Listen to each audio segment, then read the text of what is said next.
볼게요. 봐. 케플러 법칙이죠, 처음에.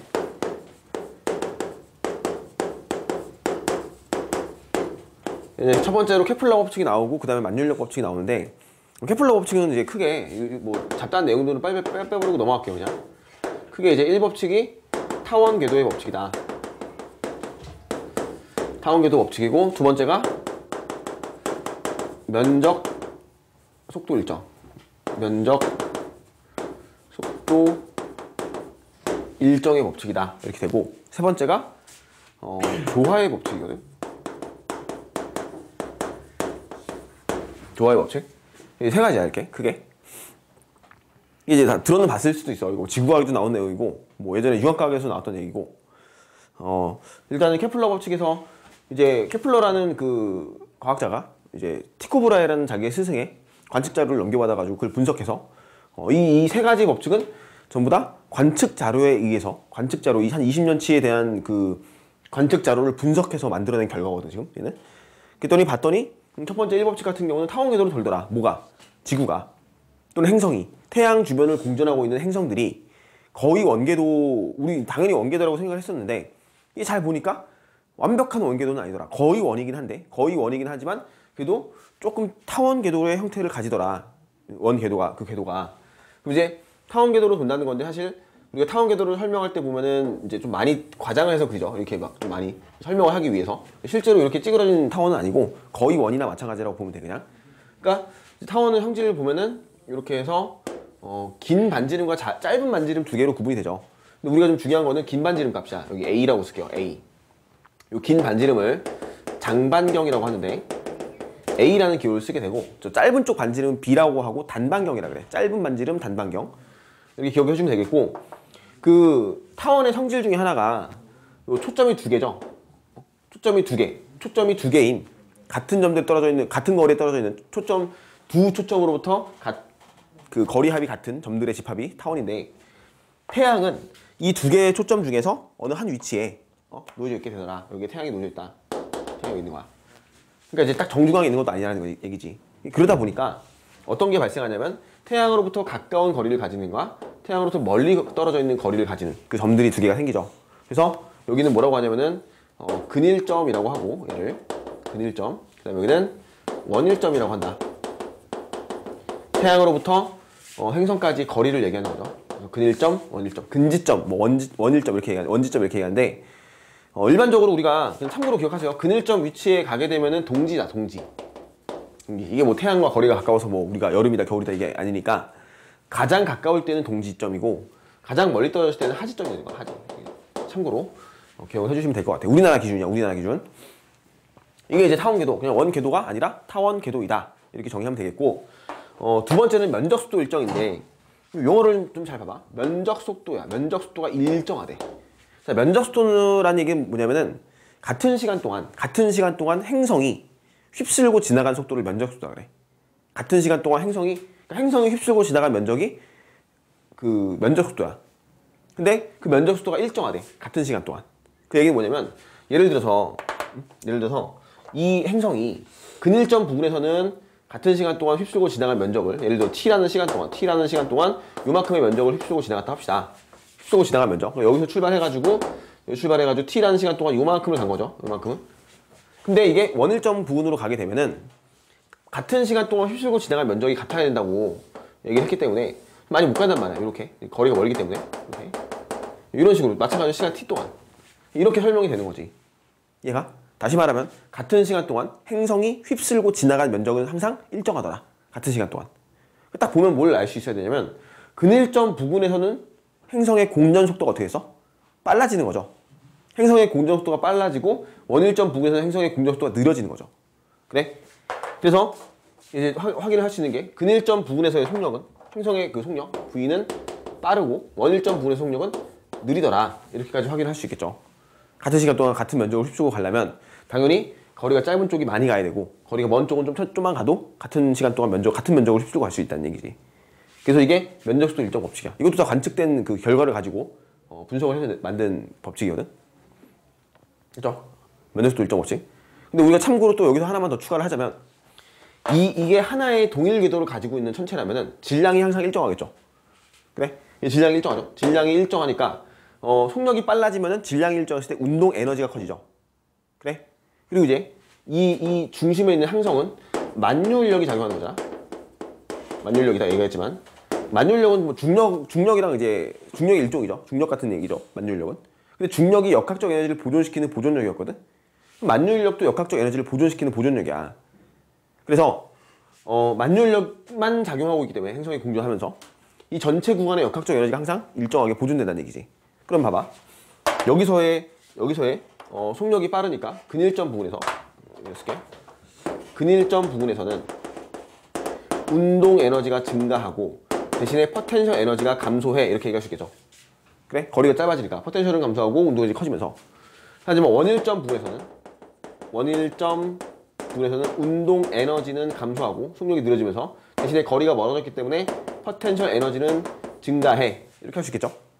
다만 얘가 만유인력만 작용하고 있기 때문에 쟤는 보존력이라서 전체 역학적 에너지가 뭐해? 보존돼야 돼. 이렇게 정리를 해주면 되겠지. 이렇게 해서 실질적으로 뭐 운동 에너지랑 포텐셜 에너지를 직접 따지지 않으니까 뭐 그런 식으로 뭐 직접적인 비교는 하지 않아도 되고 그냥 운동 에너지가 커지나 작아지나 포텐셜이 증가하냐 감소하냐 뭐 이 정도만 체크를 해주면 될 것 같고. 그리고 이제 또 하나 이제 유의를 좀 해야 될 게 뭐냐면 예를 들어서 이런 사례가 있어. 예를 들어 자 여기 이제 태양이 여기 있는데 태양이 놓여져 있고 태양에서부터 근일점까지의 거리를 1이고 태양에 여기 1이야 1. 그 다음에 태양에서 원일점까지 거리를 2라고 한다면은 태양에서 근일점 태양에서 원일점까지의 거리가 1대 2라면 여기서의 근일점 원일점의 속도비가 2대 2, 뭐 2V 대 V가 나오거든 지금. 이런 식으로 근일점 원일점까지의 거리가 1대 2라면 속도의 비는 2대 1이야. 이건 왜 그러냐면 운동량 보존 법칙, 각운동량 보존 법칙 때문에 우리 운동량은 항상 보존된다는 거 얘기했었죠. 운동량은 항상 보존되는데 얘네들이 돌아가는 그 회전에 대한 각 운동량이라는 게 설정이 되는데 그 각 운동량도 항상 일정하게 보존돼. 그래서 딱 이 위치, 근일점과 원일점의 위치에서 속도는 딱 거리에 비해 만족해. 딱 얘만 근일점, 원일점, 위치일 때만 이게 조건이 있어. 그러니까 근일점, 원일점, 위치일 때만 딱 저렇게 직접적으로 비교가 가능하고 근일점이 아니거나 원일점이 아니면 비교가 안 되는 거야. 됐죠? 이거는 이제 기억하세요. 이건 이 정도만. 이게 지금 이제 원일점, 근일점, 원일점에 대한 얘기. 먼저부터 일점까지 정리한 거고, 그 다음에 3법칙이 뭐냐면 조화의 법칙인데 이게 이제 자연의 조화로움을 설명해 주는 거거든. 거의 뭐 최초의 수식적인 식이라고 정리하면 될 것 같은데 이게 케플러가 그 티코브라의 관측 자료를 넘겨받아가지고 행성들의 운동을 좀 분석해 보니까 어떤 특정한 비례관계를 발견했어. 그게 그냥 비례관계 아니라 행성이 한 바퀴 도는데 걸리는 시간을 주기라고 하죠. 주기. 한 바퀴 도는데 걸리는 시간 주기. 이걸 t라고 하고 장반경을 아까 a라고 그랬죠. 장반경을 a라고 한다면은 요 행성들이 하나의 동일 궤도를 도는 행성이 하나의 궤도를 가지는 행성이 주기의 제곱값과 장반경의 세제곱값이 항상 일정하더라. 이렇게 이제 정리가 되거든. 그래서 장반경의 세제곱과 주기의 제곱값이 항상 일정한 관계를 가지더라. 이렇게 설명이 되는 거야. 그러니까 예를 들어서 장반경이 1AU야. 1AU. AU라는 건 우리가 지구에서 태양까지의 평균 거리를 AU라고 정의하거든. 1AU. 뭐 태양계 내에서 쓰는 단위야. 1AU. 태양에서 지구까지 거리의 평균 거리를 1로 합시다. 그러면 이제 주기가 얼마냐면 1년이야, 지금 지구 기준으로 1년 1AU죠. 이게 관계가 맞는데 만약에 뭐 예를 들면 화성은 1.5AU거든. 화성은. 근데 이제 화성이 뭐 예를 들어 2AU의 위치에 있다고 합시다. 2AU. 화성은 뭐 지구보다 그 평균 거리가 2배 더 멀리 떨어져 있다고 합시다. 그러면 화성의 공전 주기가 설정이 돼. 얼마야? 이게 2배 증가했으면은 이게 2의 3승과 t의 제곱이 같아야 되니까 주기는 몇 년? 2루트 2년이 되죠. 맞아? t의 제곱과 2루트 2의 제곱과 2의 3승이 서로 같은 비례 관계가 나오게 돼. 비례. 여기서 비례를 쓰려면 사실 뭐 하면 되냐? 그냥 k 붙이면 되죠, 상수. k를 붙여서 이렇게 정리하면 되는데, 그죠? 그리고 이제 뭐 숫자가 몇 개 없어. 여기서 뭐 2AU인데 지금 4AU 합시다. 4AU. 4배 떨어진 곳 행성은 얼마여야 돼? 4의 3승과 뭐가 같아야 돼? 8의 제곱. 그러니까 8년이죠, 8년. 주기는 8년이 되는 거. 4AU 떨어져 있는 것은 8년의 공전 주기를 가진다. 이렇게 이제 태양계 내에 있는 행성들은 거리의 그 장반경의 세제곱과 주기의 제곱의 관계를 가진다. 비례 관계를 가진다. 이렇게 설정하는 거죠. 됐죠? 그래. 이제 주의를 좀 해야 될 게 뭐냐면 식만 좀 기억해서 이게 지금 보면은 이제 우리가 좀 눈에 띄게 그림을 쓸까 다시? 내가 t 제곱은 a 3승인데 딱 이 식만을 기억하고 있으면은 무슨 일이 발생하냐면 장방경이 같으면 주기 같죠. 같은 장방경이면 같은 주기죠. 장방경이 같으면 서로 같은 주기일 거 아니야. 그지? 근데 이게 이런 생각을 할 수 있어. 예를 들어 이제 어떤 별이 하나 있는데 A라는 행성이 하나 있는데 A라는 행성으로부터 장방경인데 이제 장방경은 사실 원운동으로 봤을 때는 그냥 반지름이죠. 그냥 얘는 지금 장방경이라는 게 생긴 거는 타원이 찌그러졌기 때문에 원이 찌그러졌기 때문에 장방경이 생긴 거고 원으로 해줄게 그냥 R 여기 이제 R이라는 위치에서 지금 그 궤도 운동을 하고 있어 이렇게 이런 식으로. 근데 또 이제 B라는 행성이 하나 있는데 거기서 마찬가지로 거리가 R 떨어진 곳에 또 어떤 그 궤도 하나가 돌고 있어 이렇게. 이제 물어보는 거지. 얘 주기를 요놈의 주기를 TA라고 하고 요놈의 주기를 TB라고 합시다. 그럼 같아야 안 같아 이건?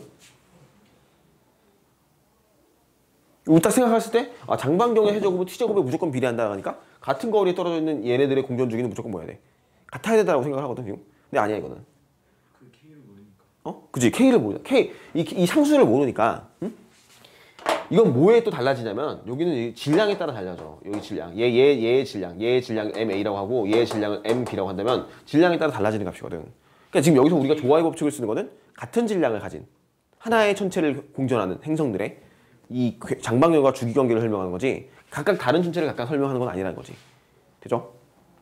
실제로 이거는 이 상수값이 얼마인지를 이따 얘기할 건데 이렇게 정리를 해줍시다. 이거는 이제 같지 않다. 예를 들면 K가 질량에 따라서 다르다고요? 이 중심 행성의 질량, 중심 항성의 질량에 따라 달라져. 중심 전체. 되죠? 이따가 정리하면서 다시 한번 얘기할 거야 이거는. 뭐 그래서 이제 거기 1법칙, 2법칙, 3법칙에 대한 얘기는 그냥 이렇게 정리해 주면 될 것 같고 뭐 이거는 단원이 깔끔하죠. 케플러 법칙, 만율력 법칙은 딱 이 배운 내용 가지고 이 문제만 나와 그냥. 다른 단원이랑 뭐 섞여가지고 같이 다른 걸 뭐 섞어서 문제를 물어본다든지 그러지 않고 딱 그냥 이 내용이 그냥 이대로 나와 그냥 출제가. 다만 최근 들어서 이제 그래프 같은 형태의 유형이 출제가 되면서 조금 난이도가 전반적으로 상승하는 느낌이거든. 근데 문제 보면 되게 심플해, 되게 간단해. 이건 어렵지 않아. 이렇게 정리 한번 딱 해주고 케플러 법칙 끝이야. 이런 문제는 되게 쉬워, 어렵지 않아. 두 번째, 만유인력 법칙.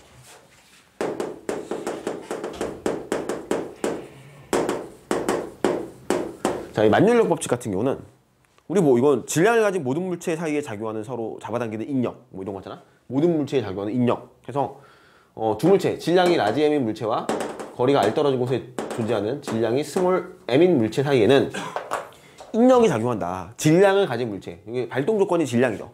만율력이라는 힘이 작용하려면 질량이 있어야 되고 두 물체가 있어야 되고 질량이 있어야 되고 그 두 물체 사이에 뭐가 작용한다? 끌어당기는 인력이 작용하는데 작용만정학으로 설명할 수 있겠죠. 라지 m이 스몰 m 끌어당기고 스몰 m이 라지 m 끌어당긴다. 그래서 그때 작용하는 힘의 크기 F는 G라는 만율력 상수가 붙고 거리 제곱에 라지 m 스몰 m 해서 두 질량의 곱에 비례한다거든. 그죠? 이게 이제 만율력식이죠. F는 G R 제곱분의 라지 m 스몰 m. 됐니? 그러니까 두 질량의 곱에 비례해. 두 질량이 크면은 그냥 커지는 거야. 그리고 거리 제곱에 반비례하니까 거리가 멀어질수록 힘의 크기는 감소하죠. 근데 좀 잘 보면은 이거를 요 F는 요 G R 제곱분의 라지 m 스몰의 곱을 잘 보면은 얘를 갖다 우리가 이런 식으로 바꿀 수가 있어. F는 M 하고선 M이 뭐야? 그러니까 얘가 작용하는 M. 그죠? 뭐 라지 m이 스몰 m을 당길 때 F는 M R 제곱분의 라지 G 라지 M으로 쓸 수가 있거든. 그래. 근데 이게 뭐야 이게? 이게 뭐야? 말해봐. 이거. F는 M 뭐야? MA잖아 이거. 그죠? 요게 A야 지금 요게. 요 지금 내가 네모박스 이거는 A거든 A. F는 MA 할 때 R자임이잖아. 그러니까 지금 R제곱분의 GM이 뭐가 되는 거야? 가속도가 되는 거야. 가속도. 누구의 가속도니? 이 물체의 가속도겠죠. 얘 지네들끼리 끌어당기는 가속도가 되겠죠. 지네들 끌어당기는 가속도. 그러니까 지금 얘는 내가 지금 스몰 m을 앞으로 빼버렸기 때문에 라지 m에 의해서 스몰 m이 끌어당기는 이 스몰 m의 가속도를 따지는 거고 만약에 라지 m을 빼버리고 스몰 m을 집어넣었으면 스몰 m에 의해서 라지 m이 당겨진 가속도가 나오겠죠. 그래? 이거를 이제 우리가 지구 상황으로 바꿔주면 지구야. 지구 질량이 라지 m인데 여기에 스몰 m인 물체가 있어. 응? 근데 뭐 지구 질량이 뭐 지구 반지름이 있을 건데 지구에 반지름을 뭐 라지 r이라고 한다면 그 라지 r의 그 반지름 대비 여기 물체가 올려져 있는 이 스몰 m짜리 높이 h는 매우 작죠. 그래? 그럼 거의 무시할 수 있을 만큼 작아진다고 얘는 H는. 뭐 예를 들어 지구 반지름이 6,400km인데 6,400km. 뭐 여기 끼끼봤자 1m, 10m, 100m는 6,400km에 비하면 거의 없는 값이니까 이게 딱 보면은 뭐가 떠올라? 이게 떠오르겠죠 이게.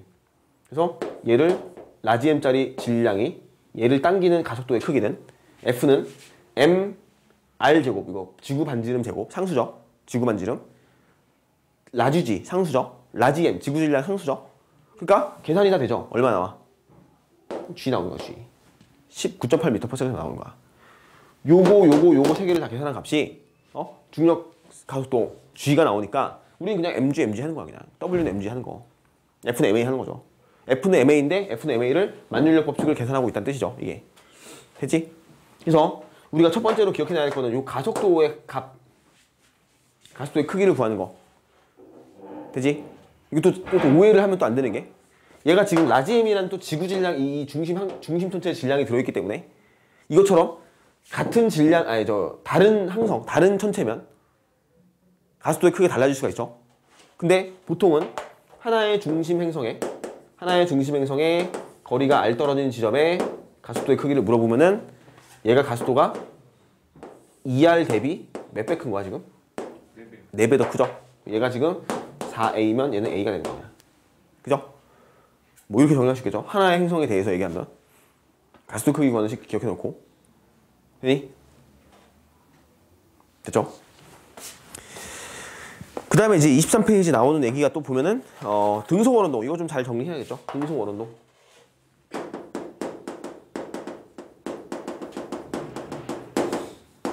등속 원운동. 자, 이 등속 원운동은 우리 많이 알고 있는 꼴의 운동인데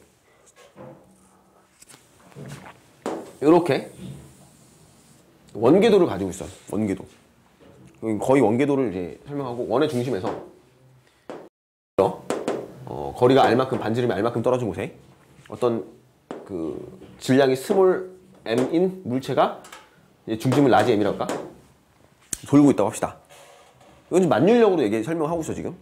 얘가 라지 m이 태양이고 태양인데 이 스몰 m이 지구고 그러면 태양 주변에 지구가 공전을 하고 있는데 뭐 사실상 지금 아까는 타원궤도라고 얘기했지만 거의 원궤도라고 얘기했죠. 그러니까 원궤도로 봐도 무방하다는 거야. 얘가 거의 원궤도로 취급을 해도 되고 이렇게 해서 이제 돌고 있는데 반지름이 R인 궤도를 가진 예를 들어서 이때 이 물체의 속력을 이 V라고 합시다.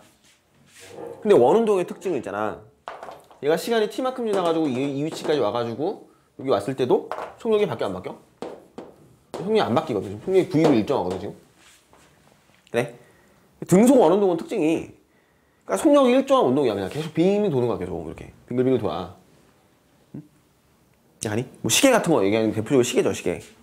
근데 여기서 자 등속 원운동에 대한 두 가지 성질을 좀 다시 얘기할 건데 얘는 첫 번째 성질이 뭐냐면 주기성을 가지고 있어. 주기운동이야.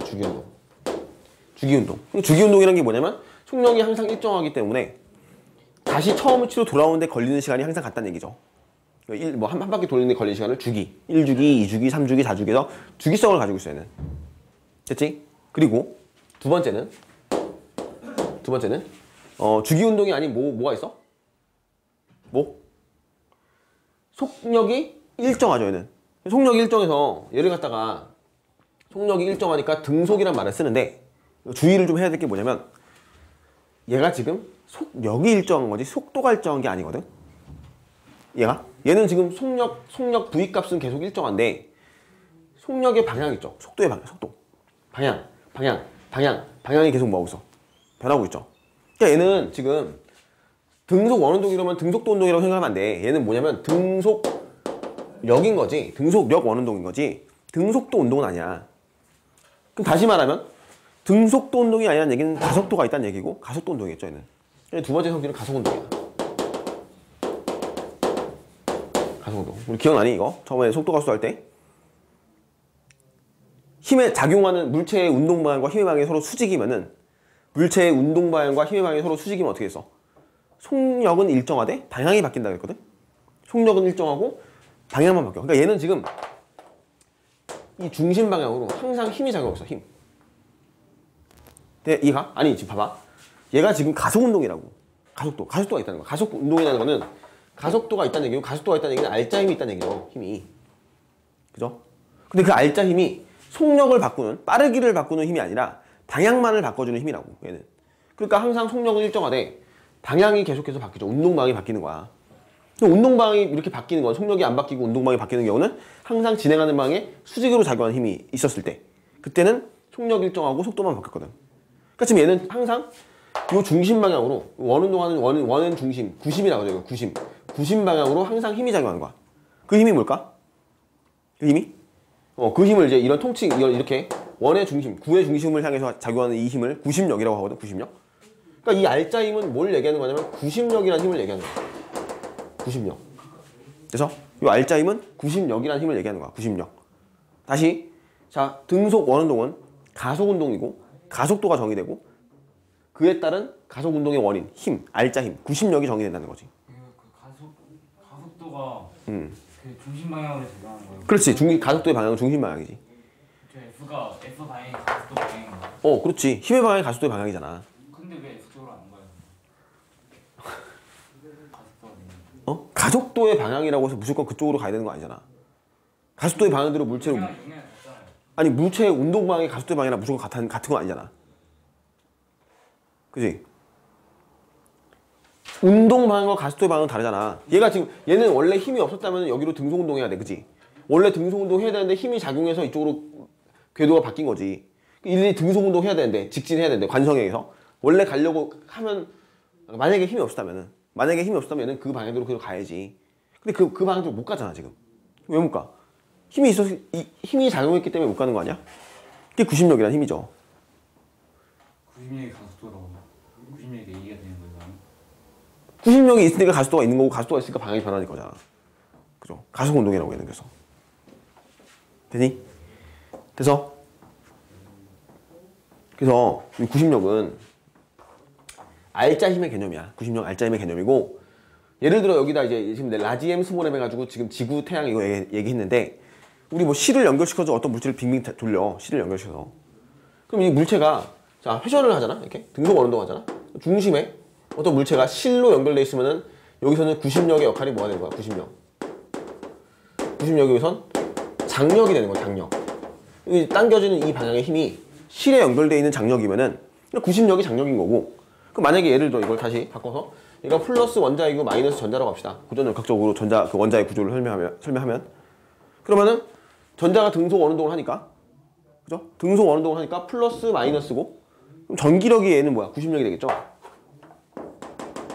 전기력. 또는 뭐 마찰력이 들어갈 수도 있고, 이게.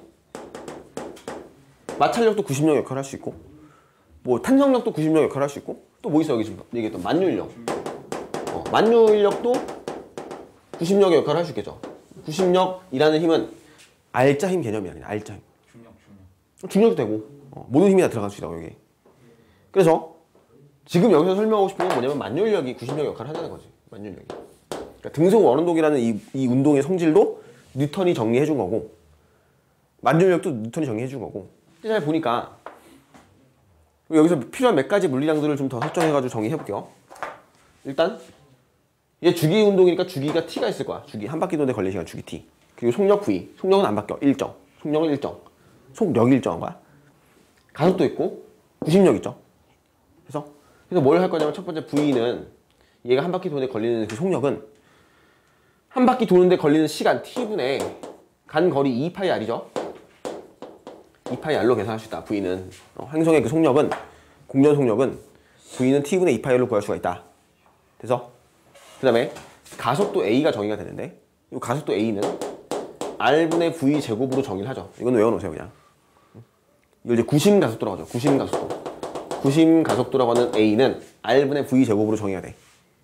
외워놔. 이건 그냥 구심 가속도 a r분의 v 제곱. 자, 가속도가 하나 더 나왔죠. a. 여기서도 a 가속도를 설정해 줬는데, 여기서도 a를 설정할 수 있어. 그치? 저 A가 구심력의 크기? 구심력은 력이잖아. 힘이잖아. 힘 구하는 식이 뭐야? 힘 구하는 식 MA잖아. 그죠? 그럼 구심력은 이게 A의 크기라고 물어보면 안 되지. 구심력은 따로 정해야지. 구심력은 뭐라고 하면 돼? 질량이나 M R분의 V 제곱이 90역의 크기죠. 90역. 그래서 이렇게 되는 거야. 이 세 가지 정도의 식을 정리할 수 있겠죠. V는 T분의 2파이 R, A는 R분의 V 제곱, 그 다음에 F는 M R분의 V 제곱. 그래. 그죠? 자, 그래서 속도, 가속도, 힘을 정의했는데 등속 원운동 할 때, 어떤 물체가 등속 원운동 할 때 지금 얘가 속력은 일정하되 방향이 변하니까 가속도가 있고 그 가속도의 방향은 행성의 이 공전 궤도의 중심 방향이다. 그런 힘을 구심가속도, 구심력이라고 하고 지금 여기서는 구심력이 뭐로 작용하고 있냐면 만율력의 꼴로 작용하고 있더라. 태양 중심에 지구라는 천체가 돌고 있으니까. 그죠? 그러면 우리 아까 여기서 만율력을 정했는데 만율력을 뭐라고 정했냐면 이렇게 정했죠. 지금 여기서는 이렇게 들어가는 거죠. 구심력으로서 만유 인력이 작용하더라. 지금 태양과 지구 사이에는. 그래? 구심력의 꼴은 이거 R자인 꼴이니까 M R분의 V 제곱의 꼴로 정의할 수 있는데 만유 인력도 마찬가지로 R자임의 개념으로 M R 제곱분의 라지 G 라지 M이라고 한다. 됐죠? 잘 봐. 그럼 각각 M이 있어 지워버리고 이게 A죠. A죠. 그지? 근데 자, 주의를 해야 될 게 하나 있어. 이게 가속도식을 지금 두 가지를 썼는데 잘 봐. 아무 때나 대고 이 식을 갖다 들이밀면 안 돼. 무슨 뜻이냐면은 얘는 어떨 때만 쓰는 거야? 이 VAF는 어떨 때만 쓰는 거야? 등속 원운동 할 때만 쓰는 거죠. 그래? 그럼 등속 원운동이 아닌 타원 궤도로 운동을 하는 놈한테 저 가속도 갖다 여기다 적용하면 될까 안 될까? 안 되지. 얘는 이 A는 R분의 V 제곱 V 값인데 V가 여기서 타원 궤도에서 V가 변해 안 변해? 변하잖아 계속. 그러니까 이거를 그냥 그대로 갖다 쓰면 안 된다고. 얘는 등속 원운동일 때만 쓰는 거야. 됐죠? 그러니까 아무데나 이걸 쓰는 게 아니야. 가속도 구할 때 어떻게 구해? 이걸 위주로 떠올려서 생각하라고. 가속도를 구할 때는. 되게 많이 물어봐. 가속도의 크기는 비교하는 거. 됐죠? 그러니까 이 가속도를 갖다 막 쓰지 말란 얘기야. 일단 가속도의 크기인데 좀 여기서 R도 하나 지워버리시죠. R도 하나 지워버려. 지워버리고 제곱 하나 떼버리고. 그럼 뭐가 남냐면 일단 첫 번째로 V제곱은 R분의 GM이라는 식이 하나 남죠. 그래? V는 뭐야? 루트 R분의 GM이죠. V는 루트 R분의 GM. 그래서 이거 가지고 V는 루트 R분의 GM이라는 식을 하나 정리할 수 있는데 이거는 뭐야? 등속 원운동하는 물체의 속력은 뭐 T분의 2πR로도 구할 수 있지만 R분의 GM 값으로도 구할 수가 있다고. 됐죠? 이게 첫 번째 속력이 됐고 두 번째는 이 V제곱을 있잖아. V제곱을 이거 갖다 제곱할게요. 제곱시키게요. 그러면 뭐가 돼? T제곱분의 4파이 제곱 R제곱이 들어가죠. 써볼까? T제곱분의 4파이 제곱에 R제곱이 들어가고 반대편에는 R분의 GM이 들어가거든. 이거를 갖다 정리해서 T제곱은 꼴로 만들어주면 뭐가 나와? GM분의 4파이 제곱에 R3, 4파이 제곱이죠. 4파이 제곱에 여기 R3승을 따로 뺄게. 그래서 이게 뭐야, 이게. T제곱과 R3승. 이게 뭐야? 이게 조화의 법칙이죠, 조화의 법칙. 요거. 타원 궤도일 때 장반경 A로 했지만 지금 등속 원운동이니까 반지름 일정하니까 R로 써도 되잖아. T제곱은 R3승이라는 식이 유도가 되죠. 이게 뉴턴이 케플러 법칙, 3법칙 조화의 법칙을 수식적으로 유도하는 거야. 등속 원운동과 만율력의 그 관계식을 정리해서 그거 가지고 이렇게 조화의 법칙을 이끌어내더라. 그래서 이제 보면은 이 조화의 법칙상의 앞에 상수에 해당하는 K, GM 4파이 제곱이 상수니까 거기에 라지엠이 하나 들었죠. 여기 라지엠이. 그러니까 행성의 질량이 다르면, 저 중심 천체의 질량이 다르면 이걸 그대로 갖다 쓸 수 있는 게 아니라는 거지. 동일 천체에 대한 궤도를 가지고 장반경 커지면 거리 멀어지면 주기가 같이 커지더라. 이렇게 설명하는 거지. 만유인력 상수 G는 항상 똑같아요? G는 그냥 무시해도 돼. 그냥 상수기 때문에 이건. 뭐 원래는 같으면 안 되지. 원래는 질량 달라지면 상수 달라지는데 그걸 무시하고 그냥 같다고 보는 거지. 그죠? 이게 이제 조화의 법칙을 유도하는 것까지.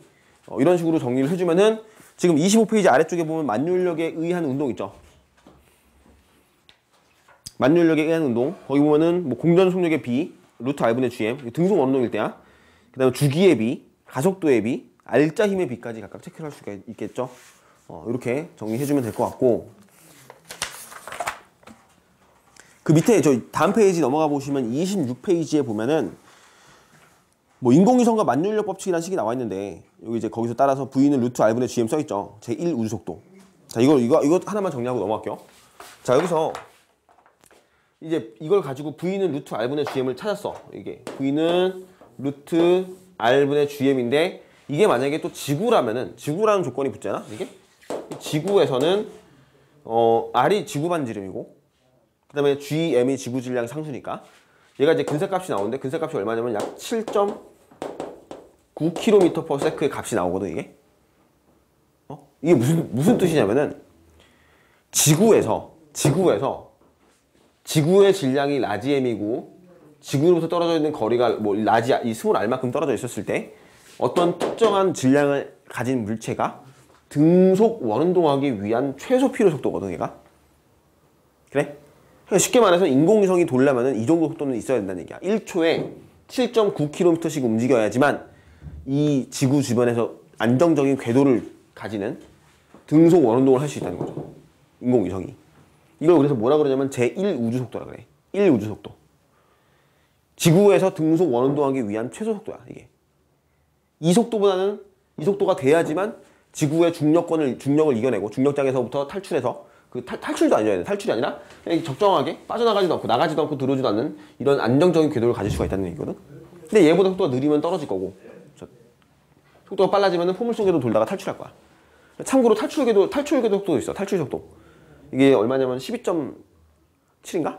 11.7인가? 뭐 그런 거 값을 가지거든. 12인가? 뭐 기억이 안 나요 정확히. 거기 써있냐? 제2 우주속도? 안 써있죠. 제2 우주속도라는 것도 있어. 12. 얼마 가질 거야 아마 그 정도. 되죠? 그래서 이제 이런 게 있는데 이 속도는 사실 이미 뉴턴이 이걸 만들었을 때 이미 계산했어. 17세기 때 이 속도를 이미 계산했어. 당연히 뭐 인공위성도 없었겠지만 우리 지구에서 안정 궤도를 돌 수 있는 등속 원운동할 수 있는 그 궤도의 최소 필요 속도를 구했어 이미 뉴턴이 이 식으로. 이게 이거거든 지금 이게. 근데 뉴턴이 이걸로 구한 게 아니라 그때는 지구 반지름도 몰랐고 질량도 몰랐으니까 이걸 가지고 했던 게 아니라 이런 방법을 쓰게 돼. 그러니까 이제 고민을 한 게 이거죠.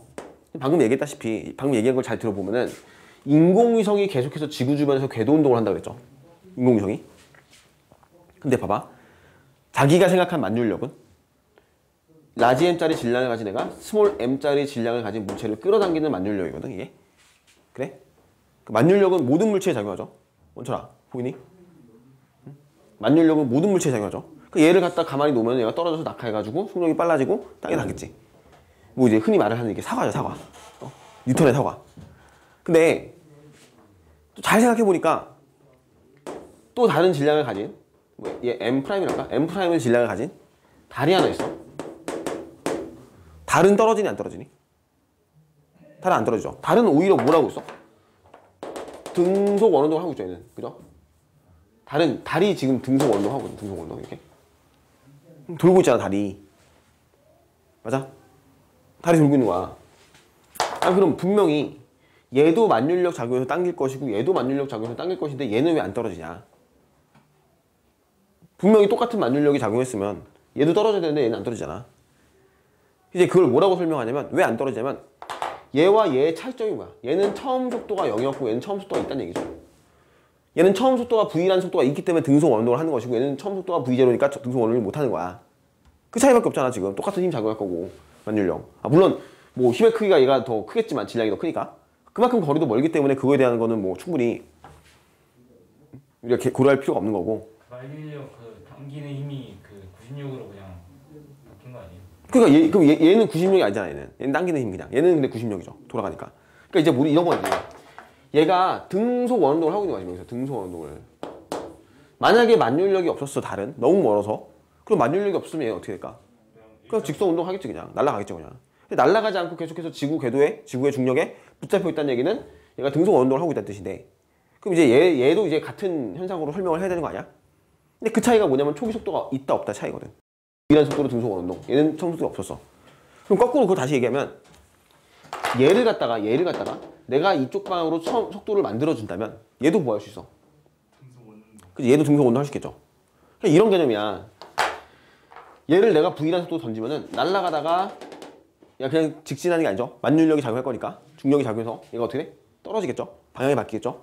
그러니까 얘가 원래는 이렇게 직선 운동을 하지 못하고 날아가다가 어떻게 될까? 이게 떨어질 거라는 거지. 이렇게 떨어지게. 얘가. 근데 이제 그럼 지구도 분명히 구기 때문에 얘가 어떻게 돼? 이게 휘어질 거야. 이렇게. 맞아? 이제 이걸 계산하면 된다는 얘기지. 뉴턴의 생각은. 이게 이제 그래서 얘가 1초에 저 물체가 직선 저 날아갔을 때 1초 동안 낙하하는 높이가 얼마냐면 5m거든 지금. 그래? 어떤 물체 자유낙하면 1초에 5m 낙하한다 했잖아.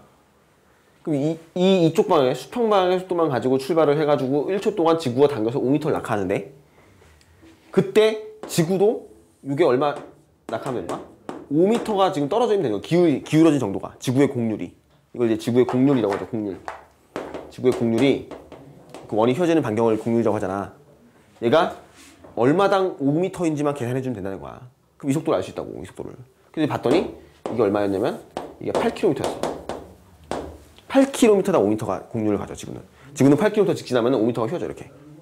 그래서 얘도 마찬가지야. 그럼 얘 속도 얼마야? 얘 속도. 얘가 8km/s의 속도를 가진다면은, 맞아? 8km/s의 속도를 가진다면은 그걸로 얘가 이제 출발을 한다면 1초 동안 8km를 갈 것이고, 그동안 얘는 5m가 낙할 것인데, 그동안 지구도 5m가 낙하하니까 얘가 거리가 가까워지 않은 거죠. 안 가까워진다는 얘기죠. 여기서의 거리와 여기서의 거리가 그냥 일정하게 유지가 된다는 얘기죠. 마치 달처럼. 그럼 상어를 8km/s 던지면 그렇지. 등속 언어할 수 있다는 거지. 뭐 당연히 이건 공기저항이라는 거 무시하고 다. 아까 8km/s 뭐였어? 이거잖아. 이거. 그죠? 실제 계산했던 값과 우리가 지금 나중에 찾아서 유추한 값이 완전 일치하죠. 이렇게 동일하게. 이거 이해 가죠 이거? 그래서 이렇게 물으면 안 돼?